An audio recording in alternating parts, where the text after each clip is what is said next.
the quicker you get comfortable with judgment of others, the more likely you'll be successful long term. Getting knocked down and then having the adversity to readjust to what you got caught on and navigating it to easily win a fight is remarkable. That's how I think about entrepreneurship. If I genuinely wake up in the morning and 8 to 10 people are actually still alive, I'm just struggling to be upset about stuff.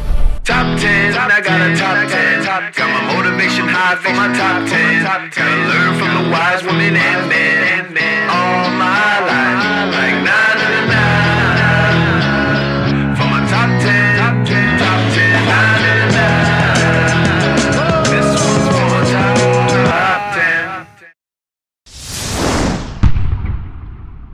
Need motivation? Watch a top 10 with Believe Nation. Hey, it's Evan Carmichael, and this channel was created to help you overcome the #1 challenge that is holding you back, a lack of belief in yourself. You watch these videos because you know there's something more inside you too. You have Michael Jordan level talent at something. So get ready to love the game, get comfortable with judgments, and change your perspective with Gary Vaynerchuk and my take on his top 10 rules of success, volume 25, to give you the confidence, belief, and motivation that you need. Enjoy. Okay, let's kick it off with rule #1, love the game. I will never fail because there is no failure. The at-bat is the macro win. If I lost all my money because I did 37 ridiculously bad decisions and over-leveraged myself, the ability to go back to zero and try to like buy shit at the dollar store and flip it on eBay and build it back up weirdly excites me more than where I am right now. I swear on my children's health. No kidding. The thought of going to zero, having all of you judge me as, see, he wasn't as good as you thought, and then rising back like a phoenix and sticking it in your face excites the shit out of me.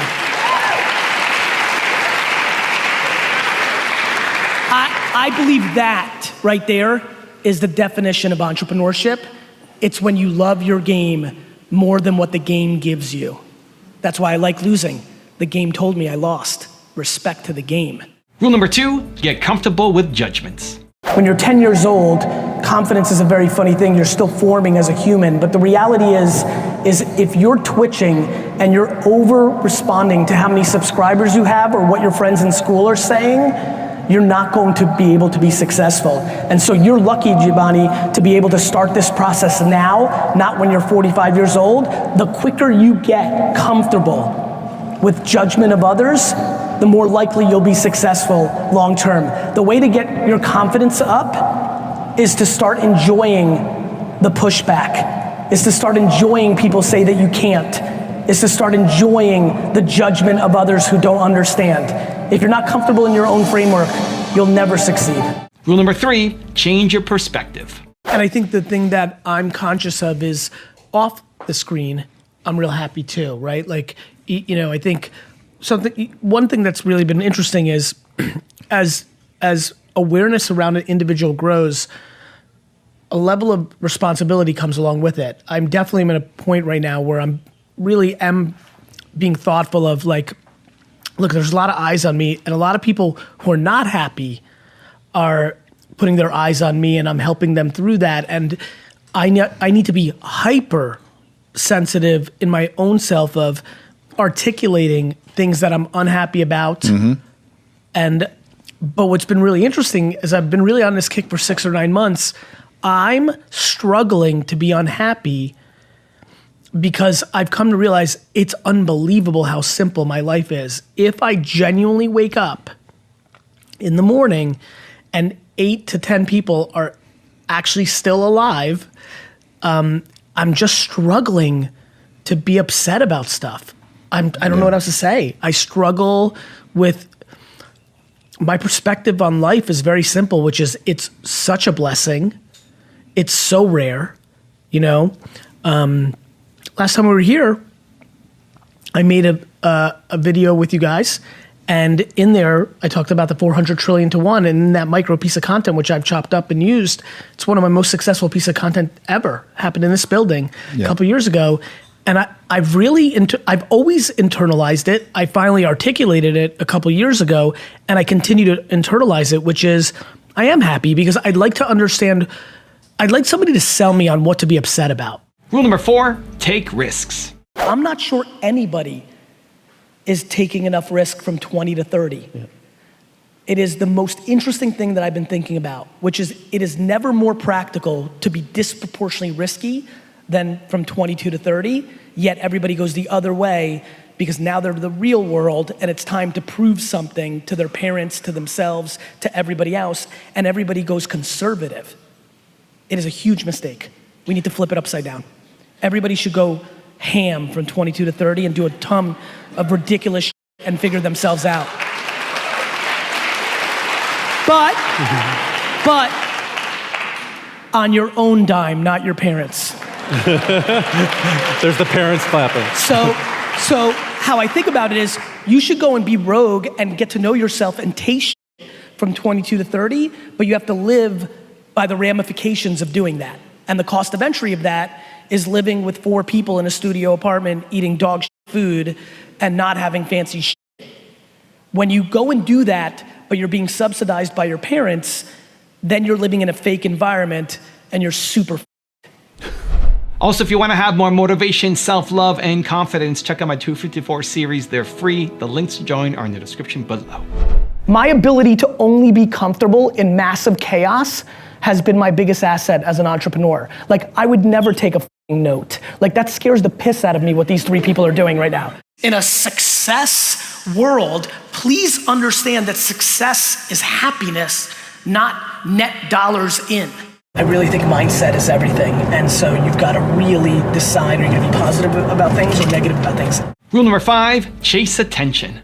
We're really into a new era of opportunity. You know, to me, the white space that technology continues to create and always will is really a thing that most businesses and people struggle with, because the reality is that most people think about things based on what has already happened instead of being able to understand what's about to happen, which is ironic because what's about to happen is already happened in history many times over.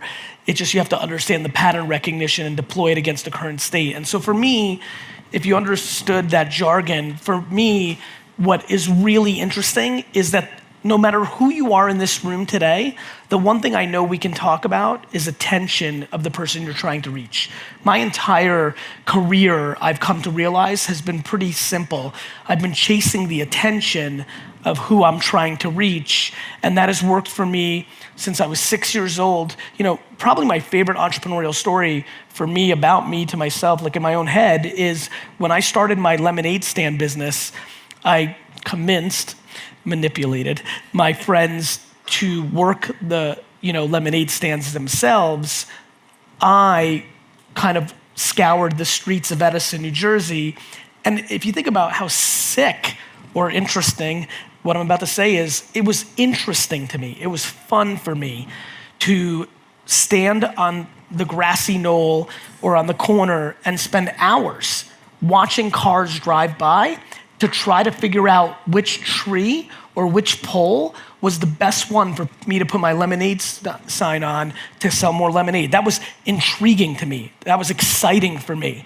And 37 years later, I stand here in front of you in the same place, which is, where is the attention of who I'm trying to reach? I've now lived, 2 hardcore careers that really map this room. The first 15 years of my career was hardcore consumer, right? Brick and mortar store, internet business at scale. I built Wine Library on the back of email marketing. How many people here have done or do email marketing in their careers? Just raise your hands. Just hi, please. This is just gonna be fun for me to say. Like, in 1996, I had a 300,000 person email newsletter that had 93% open rates. And I built my dad's business from a $3 to a $60 million business in a 7-year period with no cash infusion, no VC, not even a credit line. And it was because I made every penny work like $1. And in 1996, that was actually having a website when everybody else was sending catalogs in the mail. That was having an email newsletter, which, for the kids in the room, like, you have to understand, like, people thought the whole internet was a fad, let alone email marketing, right?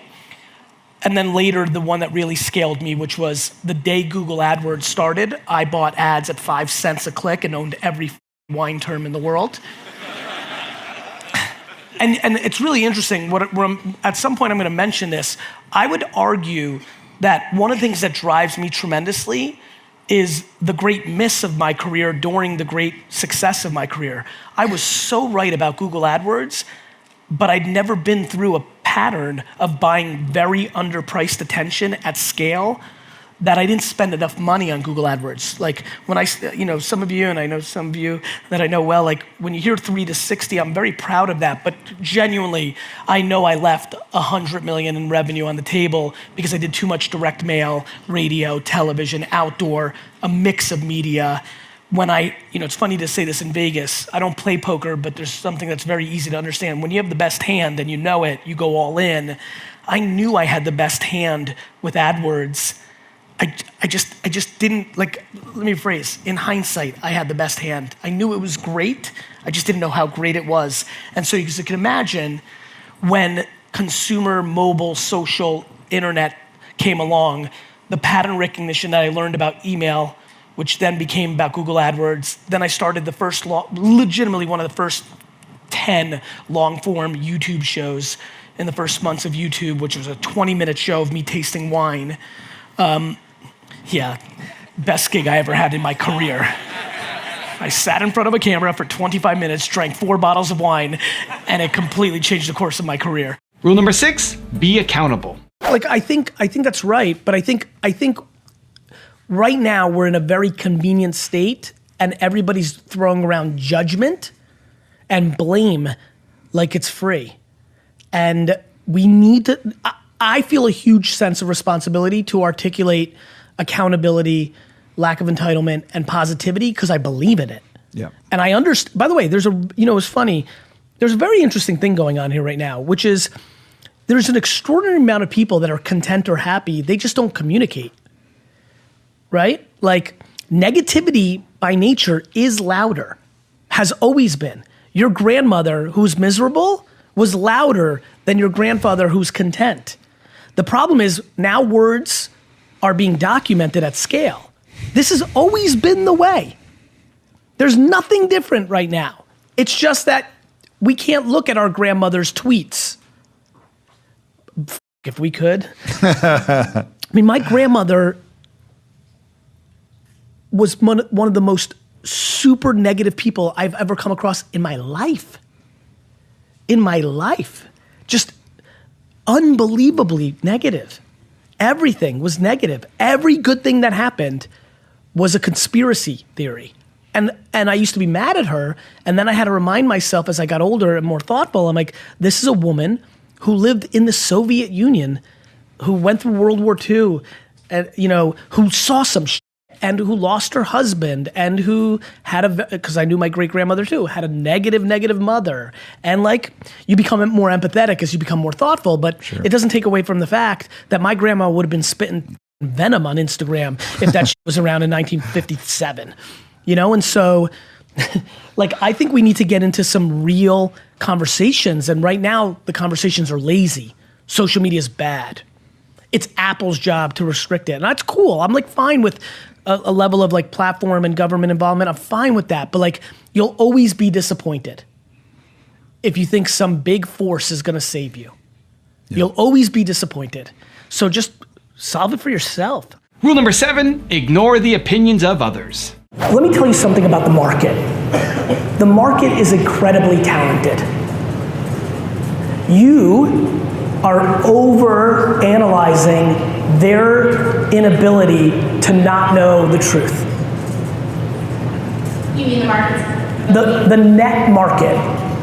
People leave comments on my shit all the time and always did too. People spend their whole life because they're hurting. People love to tear down things out of their own pain.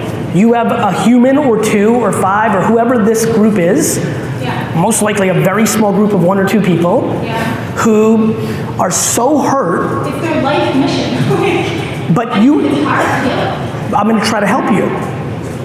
They have no say. Any person that believes their anonymous lies is not a piece of business that you want anyway. Got it? There are plenty of people who believe certain things about me, and that's lovely, because there's 7.7 billion people, and even if I keep crushing it in perpetuity, squeezing the out of it, I will never get to even a fraction of it. Whatever you're losing from those pieces of shit have zero impact on your upside. You just don't see it that way yet. Listen to me, if every single person in this room believed it, it's a drop in the bucket in the market. By the way, the second you stop giving it love and attention, the second it stops getting interesting for them. You're giving them the leverage. When you realize you have 99.999999999999999% of the world to focus on, they will get real quiet after you stop giving a f***. Rule number 8, provide value. I'll tell you what's really emerged: entitlement. I was parented in a really, and my circumstances put me in a place where I just don't think anybody owes me anything. Not society, not the government, not people I do nice things for. That's a killer. Yeah. People struggle so much when they do something nice for somebody, they think that person owes them something. I'm desperately trying to give more value to every person I ever cross paths with and never ask for anything in return. That is literally the framework of my life. My great hope is that I can bring more value to people than they bring to me, and I'm never in a dire situation where I ever have to ask for anything in return. Rule number 9, don't let failures stop you. Tell us about failure and why it's important to fail. I love it. Yeah, because you mentioned that you love it. I love it. I like micro failure. I hate macro failure, like death of your business is bad. But to me, you know what's funny? I'll use a boxing analogy. My favorite boxing, I watch a lot of boxing. I think boxing is a very interesting, and I'm super into mixed martial arts, but I grew up on boxing, I understand it better. And I like watching it because there's so many things that happen in boxing. First of all, what I love about boxing is there's nowhere to hide. You know, like it's super interesting, right? There's nowhere to hide. Number 2, there's a scenario in boxing that I love the most. For some reason, there's nothing more interesting to me than watching somebody get knocked down in the first round and then go on to win the fight easily. It's an interesting psyche, right? And I like that, and this is what I'm thinking about it, which is like, here's what's bad in boxing and in business. Going into a fight, getting knocked the f*** out in the first round and losing the match. Bad. Getting knocked down and then having the adversity to readjust to what you got caught on and navigating it to easily win a fight is remarkable. That's how I think about entrepreneurship. The reason so many people struggle with entrepreneurship is you have micro failures almost daily, and they're very in your face. You can't hide. And I like that. I like failure because I think I deserve it. I hate when people don't respect the game. When I fail, it means I f***ed up. And I like that because I think people get audacious. My number one thing that I hate about capitalism is that people use it and they love it and they're big capitalists and they love open market and competition and all that, and then they become 73 and they try to use all their money to protect their money. They're not willing to let a young lion eat them the way they ate somebody else. I hate when they try to manipulate it. That's what I love about sports. What I love about sports is when you're 36 and you were once the best player in the league, but now you're getting a little bit older and your body breaks down, you are forced to retire. The one thing that entrepreneurship and capitalism has to adjust to is once you get old and you're tired and you want to be on a yacht instead of working your shit, you should lose some money because you're losing. And rule number 10, the last one before a very special bonus clip, is make sacrifices. So many people are asking me, like, how do I live my dream, Gary? And, you know, I don't have time. I have mortgages and bills and responsibilities in my job. I don't have time for my side hustle, my Twitch channel, my Instagram account, my Shopify store selling hoodies. And I keep getting to this new place, which is, talk to me about your bills. Like, why'd you buy an apartment that stretches you? Why is your car so fancy? Like, Why do you need the new Gucci every time? Like, why are you going out Thursday, Friday, and Saturday night? Like, why are you going to Coachella? Like, why are you going to Avengers opening night and buying the biggest piece of popcorn and candy? Like, the answer to all of your questions is not how much money you make or how much time you have, it's what you're spending your money on. Why do you want the newest pair of Yeezys? Why? Why?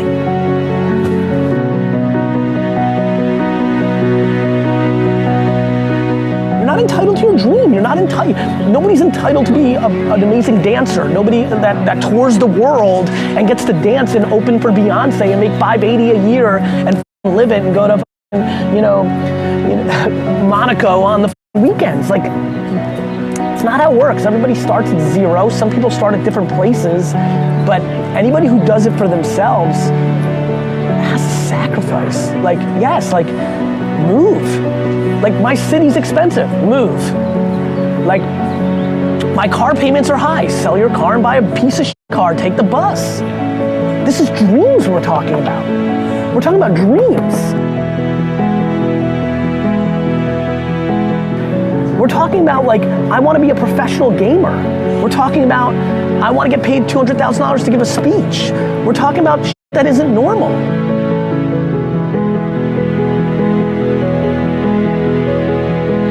Dreams require sacrifices. People don't want to sacrifice. Like, some reason, DNA, parenting, circumstance, I'm on the extreme end of everything's my fault. Nobody owes me shit. I shouldn't get anything unless I bleed for it.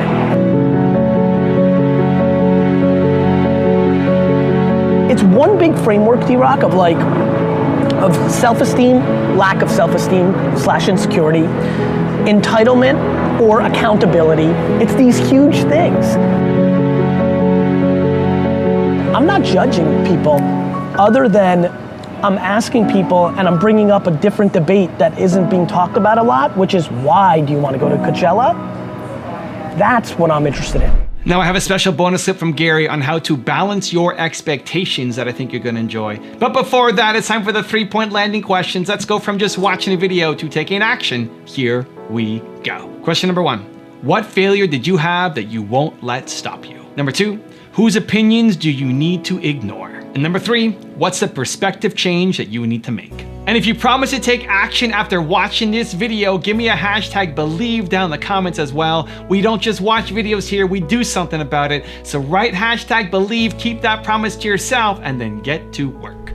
The biggest mistake that people make when they think about accolades is the same reason that they dwell on the booing. You know, it's funny that we're talking about athletes. Over the last decade, I've built a lot of friendships in that world, and then over the last half decade, a lot of the world has become this, right? And a lot of people come to me because I grew up in that world, and people get down on, like, somebody leaving a comment that's negative, and I'm like, bro, you play on home court, give up an 11-0 run, and everybody who's supposed to be your homies are booing you, and you don't let that faze you because you're in that zone. As a human, you need to be in that zone. When people are saying you're the greatest, you need to think you're crap. When people say you're crap, you need to think you're the greatest. And in that contradiction and pulling from opposite directions, when the flow's going one way, that's how you get your actual balance. That's how you get your 2 fingers in your ears. You don't hear shit. Can I curse on this thing? Absolutely. Good. You don't hear shit. You don't hear if they say you're gonna be the MVP in the league your rookie year, and you don't hear if that you're the biggest bust of all time. And the second you can get there, get into that place, it's over. And so don't get too high on your own supply, your clippings. A lot of these kids have serious heat. Some of these kids have the most heat we've seen in a generation. And, balancing that is imperative. So for me, what I see in other A's, what I'm going through a little bit in my little world is just don't hear it one way or the other. Evan, thank you so much for having a couple seconds and being able to tell the Believe Nation a little bit about Empathy Wines. It means a lot to me that you would take this valuable real estate and time on your channel to give me some love. It means a lot. It's just good karma points, and so you're awesome. Thank you. Believe Nation, if you're into wine at all, go to empathywines.com. My whole career's work was poured into producing a wine that rivaled $40 to $60 wine for $20 a bottle. I'm just super excited about this subscription-based wine business. You can order 3, 6, or so 12 bottles in subscription form, rosé, white, red. If you search on Instagram or Twitter, you will be blown away. People are literally like, I don't even like Gary Vee, but the wine's good. Super proud of the effort. Thanks, Evan, for the time. Wishing you guys all happy and healthy.